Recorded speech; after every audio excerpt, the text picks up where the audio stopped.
watch the movie The Beauty.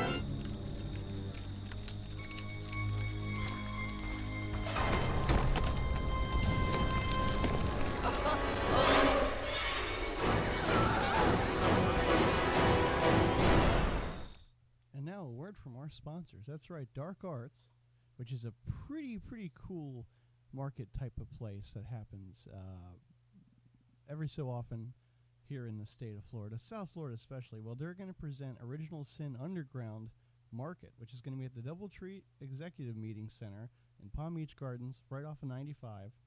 It's going to be full cash bar with ID, and it's the only show of its kind. We have $15 pre-sale tickets at holdmytickets.com, and it's $20 day of show. They're going to have body painting. They're going to have Original Sins burlesque, dark burlesque. They're going to have a marketplace, Le Freak drag performances. It's all going to be cool. So if you're kind of odd yourself and like horror like I do, or Halloween in general, then you're definitely going to want to check this event out.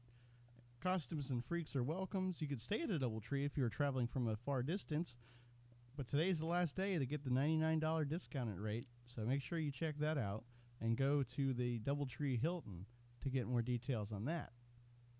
And, of course, it's sponsored by Enigma Haunt, Fright Nights, Phantasm Con, and Into the Skin Werewolf and products. So you'll have plenty of people in costumes running around. It's like pre-Halloween already, which is awesome because it's July. So make sure you check that out, July 13th from 4 to 11 p.m. And don't forget that Underground Horror Radio has sent you there as well.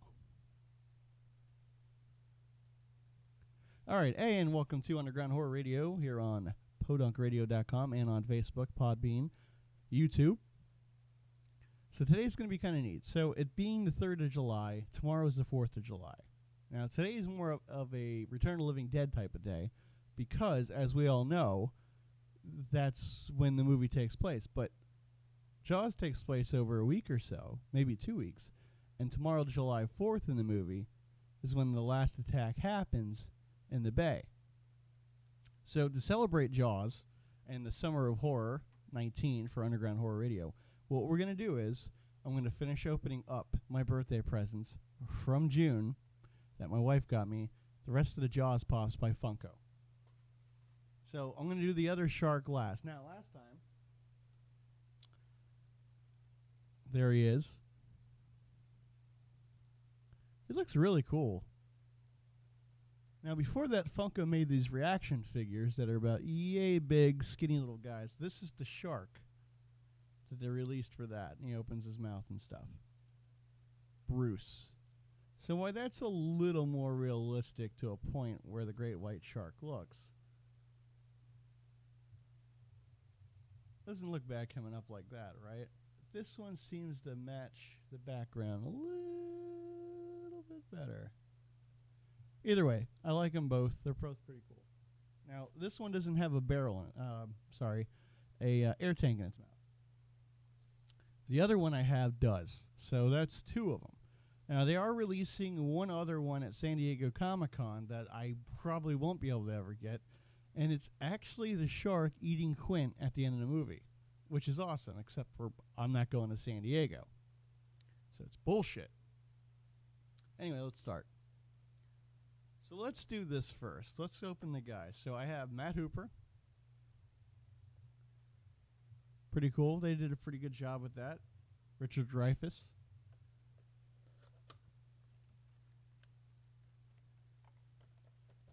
These are pretty neat. Oh, so they all have the same background. Last time, it's somewhere over there. There was this picture that came with the thing, and it's the boat sinking from the movie. But they all have it. Just the one I have was bigger because it was the size of the box of the shark. So let's compare here. So Matt Hooper. He's got his little backpack. It's the beginning of not beginning, but it's when he shows up in the movie on the docks when the guys are ready to go out there and catch the shark, supposedly. So this is him. So he has his little cap on, beard, backpack. So pretty cool. Compared with the shark, pretty neat. Oh, this is kind of neat. So this is kind of neat for Pops, right? So yeah, he doesn't do much. He moves his head, but the glasses kind of move, and they're like plastic, kind of like how in real life now these aren't made of glass anymore. These are super hard plastic type of thing, but it's fit for your eyes. Cool. That is pretty cool. All right. So next we'll do Quint. Now, I love Quint. I have more of a how do I put it? I have more of a thing with Quint that I kind of understand him in the movie because it reminds me of my dad. My dad back in the 80s when I was growing up was South Florida commercial fisherman here. So I spent a lot of time in the water and on boats and on the pier and all kinds of stuff. So when I watched this and when I watched it with him, it's what it reminded me of. Definitely Quint's from the old school world. Very, very brash, very honest. He's like a sailor, you know. He was in the Navy, and so he was a ex-military man, but very, just very brash. He didn't like Hooper much, it seemed. He had no problem with the chief in the movie if you watch it. I mean, they all get along for the most part, but so nothing special. But I mean, it's a very nice thing of Robert Shaw. It looks like Quint. He's got the baseball cap on. He's got the harpoon gun, and he's got the jacket, and he's got the shoes. It's pretty cool. It looks like him. They did a really good job. I mean, Funko usually does a good job with their pops, but the detail on these is pretty sweet. These are all awesome. Now, my favorite character in the whole movie, besides the shark, Brody. Brody is the relatable character. He is the one that everybody, the common man, would know. He is a simple police chief from New York City, which was, compared to Amity, besides the shark attacks, is a cakewalk. You know, like they said, you know, in the beginning of the movie, the wife's like, be careful. And she's like, in this town? Because nothing happens. It's everybody's, you know, you get stupid little things like, you know, people destroying bits of property and that kind of thing. But nobody, there hasn't been a murder in the town and so forth. You know what I mean? It's a very quiet, nice little town. So Brody, you know, instincts happen. He sees a mauled up body at the beach, and the coroner originally goes, well, it's a shark attack. And so Brody, you know, reacts to it like, well, I got to work.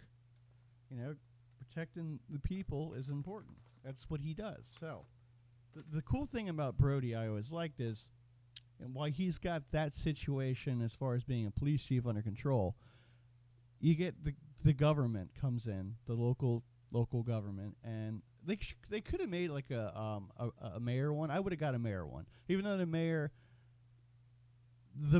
I think he means well, but he's also acting in, look, we need money, and you know, that's all that matters. So, whatever. But you know, Brody's more relatable because, you know, to most people never been on a boat or in the ocean, you know, this guy doesn't like the water. And now he's on a boat trying to figure out how to catch this big ass fish. And he hasn't even seen it yet, so he doesn't know how big it is. But it's awesome because they got the cigarette. You know, they got him where he was chumming. You know, he had his black shirt and his little button-up shirt. His glasses made of plastic as well, kind of like Hooper's. Not quite the same, but, you know, close. Red bucket of chum, the ladle. And this is, you know, the point where he's chumming it, and then still one of the best parts in the whole movie is, you know, he's chumming it, and suddenly the shark comes up for a second, goes back under, and he freaks out. This is the almost, I would say if there was ever something close to a perfect film, this is it. took a lot of work to get this film done. It was like lightning in a bottle. The fact that when it was all said and done and edited, people loved it. People still love it. This is going on 40-something years. Came out in 75, so it's 2019, 43 years. And it was the biggest summer blockbuster movie up until it got knocked out by Star Wars, which, come on, it's fucking Star Wars. Now you say, well, yeah, it's Star Wars. Now, yeah, the new ones might not, do it for you like them, but this is the original trilogy back in the day, and nobody ever saw anything like that in theaters, ever. Now it's common, like, okay, yeah, space, Now people are getting to the Harrison Ford, part of their life where it's like, yeah, it's space and stuff. Anyway, so here is the shark.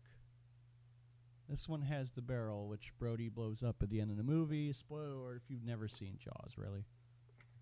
A movie that's been out for 40-something years you've never seen. Get out of here. Some people probably have it, though, so I'm not going to give them too much shit.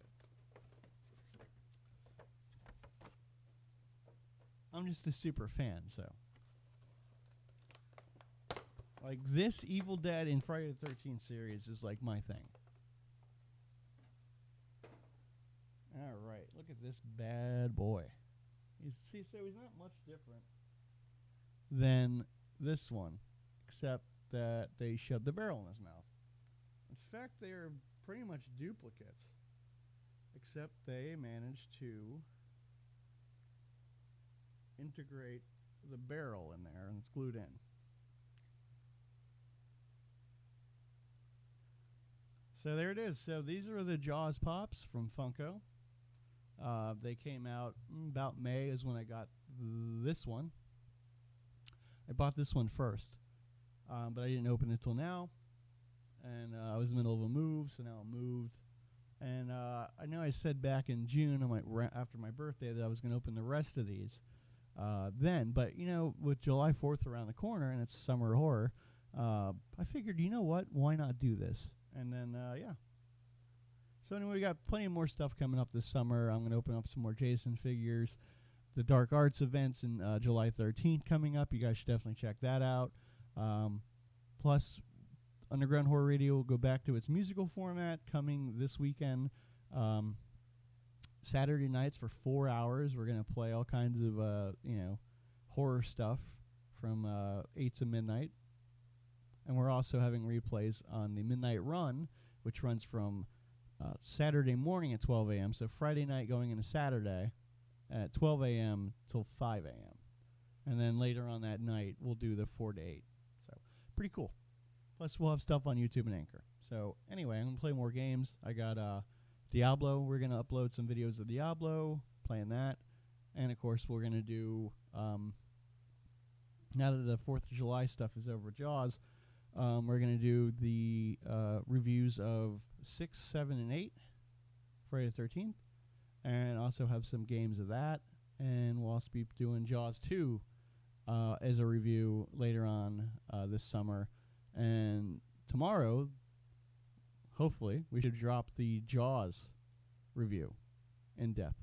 So, anyway, that's it for us. Thank you for watching, and don't forget to check out all kinds of other cool stuff. Go to Facebook.com. We have everything there. And bye.